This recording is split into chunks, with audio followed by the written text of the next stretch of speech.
C'est à la jonction de la route nationale numéro 1 avec la route Kananga-Kalambambouji que le ministre des Infrastructures et Travaux Publics, Alexis Gisaro Mouvouni, a accueilli le président de la République, Félix-Antoine Tshisekedi Tshilombo, pour cette visite des travaux du projet de la route Kananga-Kalambambouji ce 25 décembre 2024, devant une population en liesse. Versée dans le financement du programme sino-congolais il y a quelques 5 mois, ces travaux confiés à Cisco SA à travers ses sous-traitants Sino Hydro 1 et Sino Hydro 14 préoccupent au plus haut point le chef de l'État qui, dans son adresse à la population du Kasaï central le 24 décembre dernier à la place de l'Indépendance, avait promis que ces travaux, comme ceux de la route nationale numéro 1, devraient se terminer avant la fin de son mandat, au moyen d'un présentoir reprenant la carte du projet et des principaux ouvrages de franchissement à construire.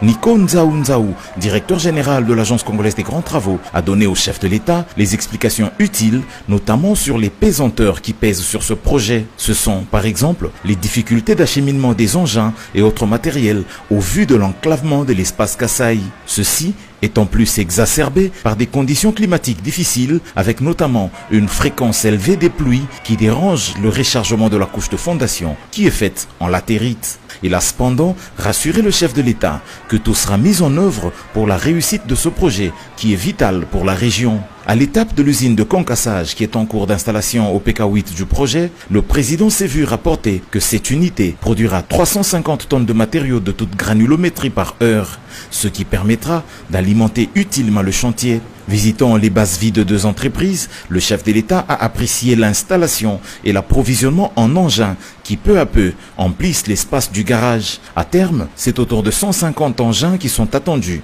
dans cet espace. Alexis Gisaro, son ministre des Infrastructures et Travaux Publics, résume.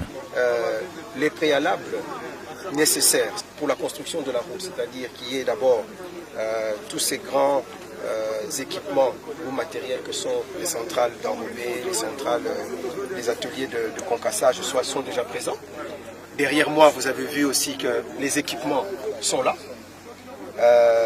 Il y a à peu près 60 unités, camions et toutes sortes d'engins pour la construction de la route, mais aussi la base vie, parce qu'il faut bien comprendre que les travailleurs qui seront ici vont passer à peu près 2 ans et demi ici, à cet endroit, pour pouvoir construire la route. Alors, que retenir de la visite du chef de l'État ici? C'est que devant le chef de l'État, l'entreprise qui exécute les travaux a pris l'engagement de faire l'ouverture de la route. Donc, dans les 6 mois, à dater de maintenant, c'est-à-dire jusqu'au mois de juin, la route Kananga-Kalambambouji sera totalement ouverte à la circulation. Les 230 km de ce projet que réalisera l'Agence congolaise des grands travaux avec son partenaire Cisco vont compléter les 22 en cours de construction par Arab Contractor pour que Kananga soit finalement connecté à Kalambambouji. Cette visite du chef de l'État est un élément qui va motiver les entreprises à redoubler d'ardeur et qui va également donner de l'assurance aux populations de la région qui attendent impatiemment la réalisation de cette route.